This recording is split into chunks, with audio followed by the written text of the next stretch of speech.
Welcome to the podcast, Who Rescued Whom? Canine Rescue Tales, hosted by me, Diane Thomas, and my husband, John.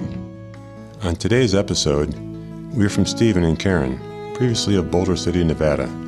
Just after they were married in 1999, they purchased their first home and consequently discovered their mutual love for dogs. Enter Chance, a Border Collie Golden Retriever mix. And despite being over 20 years ago, they seem to remember meeting Chance like it was yesterday. Stephen and I had not been married long, and we had purchased a house, our first house together, and we're out shopping and getting some things for some home renovation. And as we were driving down the street, I saw a 8.5 by 11 handwritten sign, Chow Chow puppies for sale, and a phone number. I asked Stephen, because I used to have a Chow Chow named Jake years before. Karen, can I add just a little bit to that story? It really wasn't an 8.5 by piece of paper. It was a very small pink Day-Glo, like almost postcard size, stapled to a telephone pole in Las Vegas, Nevada, on Valley View Boulevard. We were Valley View Drive, and we were in the middle of traffic, and she says, "Oh my God, turn around, I just saw something." And so I had a Chevy Silverado Z71, so decent sized truck. And so I had to whip around in the middle of traffic and go by to see this sign so she can get the phone number off of it, because it did say Chow puppies for sale with a number. The honking of the other motorists kind of, keeps it constant in my mind. Yeah. That's just a little point of clarification that I would add to the story. They decided to go to a nearby PetSmart to ask the on-site veterinarian a couple questions, as they thought the 6-week-old puppies were just too young to be offered for adoption. They thought 8 weeks was the normal adoption age. I walked back to the adoption center, and while I was waiting, there was one dog sitting next to the lady who was doing the adopting, and I thought it was her dog because these were all cats. This was the only dog. There was no gate. There was no fence. Beautiful, very soft. I remember that from the very first time I saw him, and I was petting him because I was waiting to talk, and he put his paw up on my knee, which I thought was very sweet. And I just pet him and waited, and then when the vet became available, I said, I have a couple questions if you have just a moment about puppies and when they should be weaned off their mother, and, interested in these Chow Chow puppies that I'm aware of that have become available. And so we had that conversation, and he confirmed it was too early. So in my mind, it was too good to be true, of course. Then I turned to leave, and I thought of another question. So I turned around and I came back, and there was another gentleman talking to the lady who was there. And they seemed to be having a conversation, not about the cats, but about the dog that was sitting there.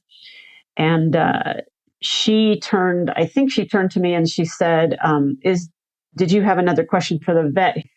Don't know what came over me, but I said, oh, no, I came because I want to adopt the puppy, but I can wait. I feel like I lied, which kind of is true. I did kind of fib and say, no, I'm interested in the dog and so forth, but you were here first. And he goes, no, it's okay. Sounds like you were here first, or something to that effect. So he just kind of wandered away and said that I could have first shot at it. And so she said, oh, well, let me tell you about Chance. She started to warn me that he had been badly abused.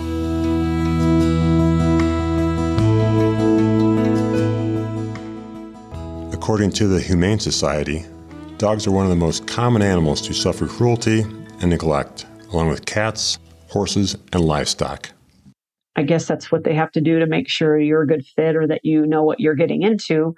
But the abuse was along the lines of having been burned badly by cigarettes behind his ears and under his haunches, and badly broken bones from being kicked.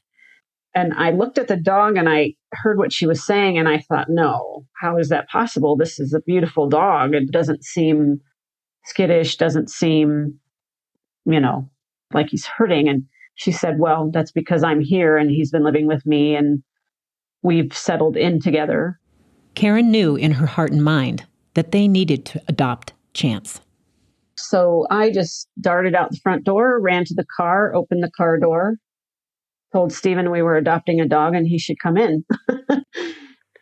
Well, it wasn't just opening the door and saying, we're adopting a dog. She said, how much money do you have? And give me your wallet. So it reminded me of the whole George Jetson thing, in the opening credits when, they're flying through the city and Jane, his wife, and he pulls out $1 to hand to her and she grabs the whole wallet and hightails it. That's essentially what she did. Grabbed my wallet and went inside to get the dog. Stephen and Karen often refer to Chance as their United Nations or UN peacekeeping dog. Ever had a spirited conversation with your spouse? Well, I have. And Chance would literally get between the two of us and kind of shake and just look up at us like, dude, come on, really? And Karen and I would take that as our cue to be like, okay, even if, we couldn't, even if we weren't mad at each other, we were just like, having that spirited discussion, like, I'm really passionate about this point. He would get in between us and we would recognize that he was just trying to, okay, guys, you might be getting a little bit loud. Just mellow out, treat each other with respect. We're all cool. You just guys talk this out and we'll be good. Throughout the years, Karen remembers how every time they came home from being away, if even for a couple of hours, Chance would run to the back bedroom, jump up on the bed, and wait for them to come back, where he would put his paws on their shoulders, and they'd rub his tummy. After a couple of minutes, he'd jump down, and that would be that. One of my most fond memories of him is every time I'd go to leave, he would sit in the hallway and I'd turn around and say, well, I'm going to work. I'll be right back. And he would just lean up against the wall and look at me like, really?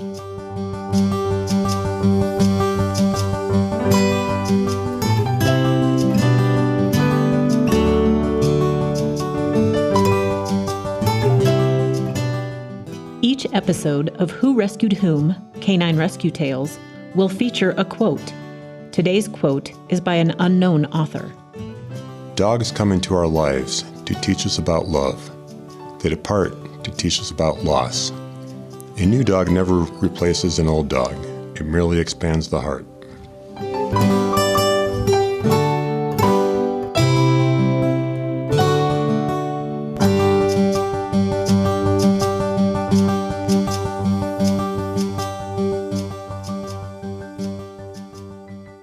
As most dog owners know all too well, the day comes when you have to say goodbye. The circumstances were that I came home one day. I was there by myself because Stephen was working in California and I was by myself. And when I came home that day, he met me inside and I put my things down to go check the mail. He went with me to the mailbox, got it. And as I was walking to the mailbox, I was talking to Stephen, I believe, and I thought that Chance, when I turned and I saw him behind me, I thought he had aged, like he looked like he was turning gray or white, and he was limping. And I said to Stephen, hey, he's limping. I will have to keep an eye on that. The first thing that comes to my mind is, maybe he stepped on something or perhaps a scorpion bit him or something. It's the desert, so you never know. But he was there and he was fine and we didn't have anything going on before that.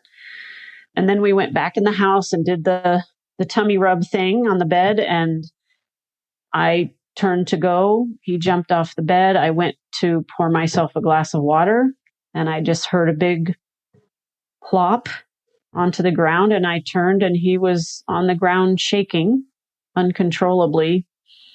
Chance did not survive the night. Karen often wondered if time and their changed circumstances had somehow played a role. When we come back, Karen shares her thoughts on his passing.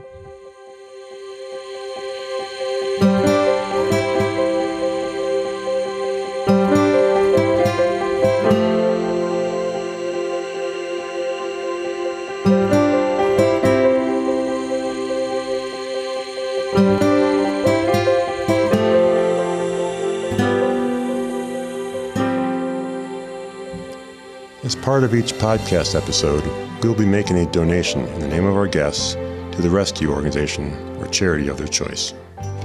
Stephen and Karen would like their donation to go to Hope for Paws, a nonprofit animal rescue organization based in Los Angeles.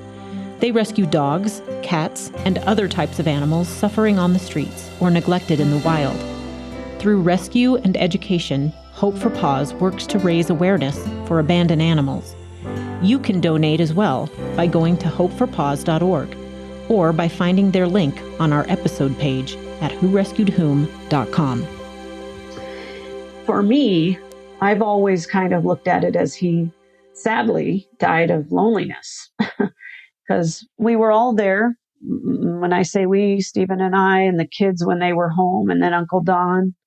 And Uncle Don was with us about 5 years and he passed away. Then the kids grew older and graduated from high school, one in 2007, one in 2009.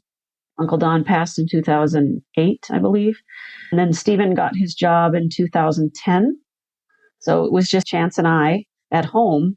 Although Stephen came home on weekends and things, it wasn't the same. So when I went to work, I worked at long, long hours, 12, sometimes longer hours a day. And I think he just got lonely. His people left him, I guess, slowly but surely. Maybe he was older. Maybe he did get bitten. He's certainly excited to see me that day, but I feel responsible some ways that I feel like some days he died of loneliness without us. Karen, I know that you feel he died of loneliness, but I believe that he waited for you to come home to say goodbye because he did love us all so much. I mean, we did provide stability and love and comfort for him. We asked Stephen if he thought there was a special connection between humans and dogs. I do. I think that dogs are, in my opinion, dogs are how do I say this?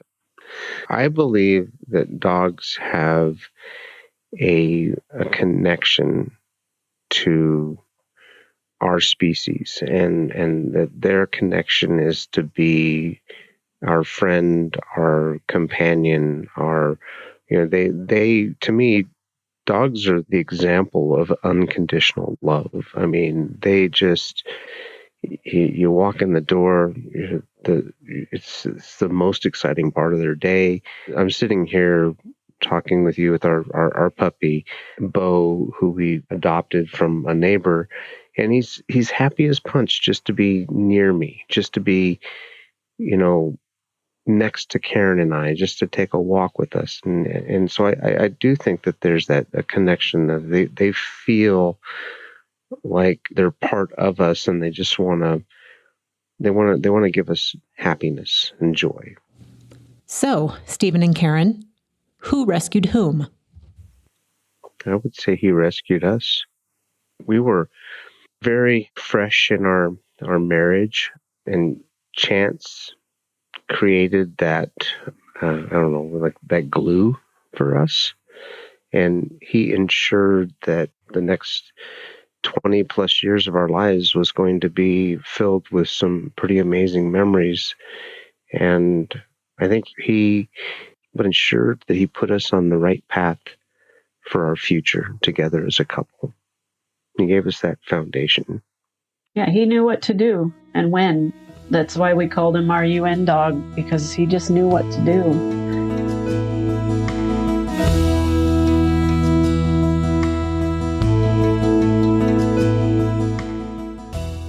Dogs are amazing.